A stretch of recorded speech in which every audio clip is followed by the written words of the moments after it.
এবারে একটুখানি ভেতর দিকে করেছিলেন এবং দুজন ফিল্ডার মাঝামাঝি জায়গা দিয়ে করেছেন, বলটা খেলেছেন, বল চলে গেল সীমানার বাইরে। 4 রান দিয়ে রানের খাতাটা ওপেন করেন নাইম শেখ।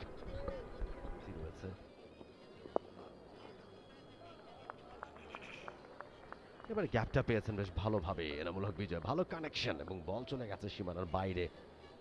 বিজয়ের ব্যাটে প্রথম বাউন্ডারি, এবার বাজে ডেলিভারি এবং পানিশমেন্টটা যা হওয়া দরকার সেটাই হয়েছে। ভালো ফিল্ডিং হলে কি হবে, বাউন্ডারি আটকানো যায়নি, বল চলে গেছে একেবারে বাউন্ডারি রোপে। ভালো ফিল্ডিং ছিল সেখানে অবশ্যই। এবারে দেখার মতো একটা কভার ড্রাইভ, দৃষ্টিনন্দন একটা কভার ড্রাইভ এবং শটটা খেলার পরে রান নেওয়ার কোনো চেষ্টাই থাকবে না, কারণ তিনি শটটা খেলার সাথে সাথে বুঝে গেছেন যেটা বাউন্ডারি পেরিয়ে যাবে এবং এরই সাথে ওভার শেষ হলো। পঞ্চম ওভারে খেলা শেষ, 23 বিনা উইকেটে বাংলাদেশ। ওয়ালটন বিএলডিসি ফ্যান, খরচ বাঁচে 65% পর্যন্ত। ওয়ালটন বিএলডিসি ফ্যান ছড়ায় স্বস্তির সবুজ হাওয়া। এবারে অবশ্য চমৎকার পুল শট এবং বাউন্ডারি পেয়ে গিয়েছেন এনামুল হক বিজয়। এবারে কিন্তু বেরিয়ে এসে একটা বড় শট এবং বল চলে গেছে সীমানার বাইরে। অনেকেই কিন্তু প্রপার পজিশনে খেলছেন না এই ম্যাচটা। কিন্তু একটি বাউন্ডারি পেয়ে যাবেন নাইম শেখ, সুইপ করেছিলেন খালি। আবারও বড় শট, নাইম শেখ কিন্তু ডিসাইড করে ফেলেছেন তিনি লেনাক্সকে অ্যাটাক করবেন। এবার কিন্তু all the way for maximum. প্রথমটা হয়তো তিনি পার করতে পারেননি, তবে এবার ঠিকই পার করেছেন নাইম শেখ। ভালো ইন্টেন্ট, পাওয়ারটা দেখালেন। এর আগের বলটাতেও একেবারে জায়গায় দাঁড়িয়ে স্ট্রেইট ব্যাটে খেলেছেন। তো থাকবে এই ম্যাচে। এবার লেট খেলেছেন, বোলারের পেসটাকে ব্যবহার করেছেন, স্লিপের ঠিক পাশ দিয়ে বল চলে গেল সীমানার বাইরে। একটি ভালো ওভার বাংলাদেশের জন্য, specially Naim Sheikh. Dale Phillips এবারে রুম বের করার চেষ্টা নাইম শেখের, বিউটিফুলি পুশড, বাউন্ডারি আসবে নাইম শেখের ব্যাটে। এবারে কিন্তু ফুল টস ছিল, এবারও ব্যাটে বলে ঠিক মতো কানেক্ট হয়েছে কিনা সেটা একটা দেখার বিষয় হবে। তবে বল কিন্তু আবারও সীমানার দিকে, আরো 4টি রান। এবারে স্টেপ আউট করে বেরিয়েছেন, ইনসাইড আউট, বিউটিফুলি প্লেড। আরো একটা boundary, hat-trick of boundaries from Naim Sheikh's ব্যাট। He is on fire.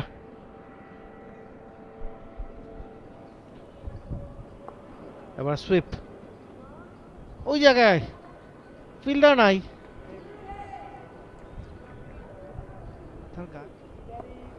এবারে কিন্তু অফ স্টাম্পের অনেক বাইরে থেকে টেনেছেন, আরও একটি বাউন্ডারি। 5টি বাউন্ডারি এসেছে এই ওভার থেকে এবং 5টি কিন্তু নাইম শেখের ব্যাট থেকে এসেছে। তিনি ইতিমধ্যেই 50 রান পূর্ণ করে ফেলেছেন। দারুণ একটি ওভার শেষ করলো বাংলাদেশে, কার্টেসি অফ নাইম শেখ। ক্রিকেটের মজাটাই এখানে, একের পর এক বাউন্ডারি তিনি হাঁকাচ্ছেন। আমরা দারুণ শট, খুব ভালো খেলছেন বলছি, কিন্তু একটা যদি এজ হয়ে যেত, একটা যদি মারতে গিয়ে আউট হয়ে যেত, তখন আবার বলতাম যে কি কারণে এত শট খেলা। এবার সুইপ করে দিয়েছেন, গ্যাপ থেকে পাবেন না, দুজন ফিল্ডার আছেন। ইয়েস, দুজন ফিল্ডারের মাঝামাঝি জায়গা দিয়ে দারুণ একটা সুইপ শট, কনফিডেন্ট 50 তুলে নিয়েছেন নাইম শেখ, আনবিটেন রয়েছেন এখন পর্যন্ত। এবারে এনামুল হক বিজয়ের ব্যাট থেকে চমৎকার একটা চারের মার, দেখার মতো একটা চারের মার।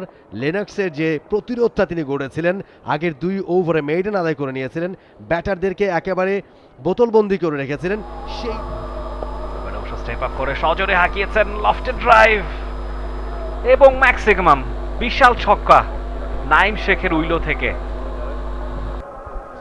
লাঞ্চের আর একবার বাউন্সার, কেন বাউন্সার দিচ্ছেন রাফি প্রশ্ন করেছিলেন, উত্তরটা বিজয় দিলেন। আরও একবার 50 বঞ্চিত এনামুল হক বিজয়। বাউন্সারে হুক করতে গেলেন, ব্যাটে বলে কানেকশন নাই। টপ এজ উইকেট কিপারের হাতে সহজ ক্যাচ। ফিরছেন এনামুল বিজয়, প্রথম শিকার নিউজিল্যান্ডের, প্রথম শিকার জ্যাকারি ফক্সের।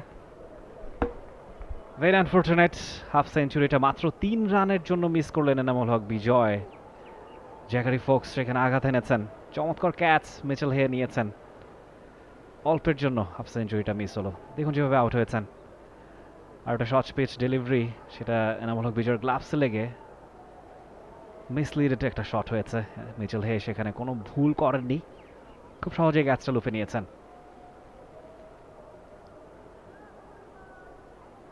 47-এ ফিরে যাচ্ছেন, ইনফ্যাক্ট 48-এ এনামুল হক বিজয়। 97টা বল তিনি খেলেছেন, অনেকক্ষণ ক্রিজে টিকেছিলেন। For more updates, subscribe to our YouTube channel and click on the bell icon. Follow us on Facebook and Instagram. Download T-Sports app to enjoy exciting games and highlights. Visit tsports.com.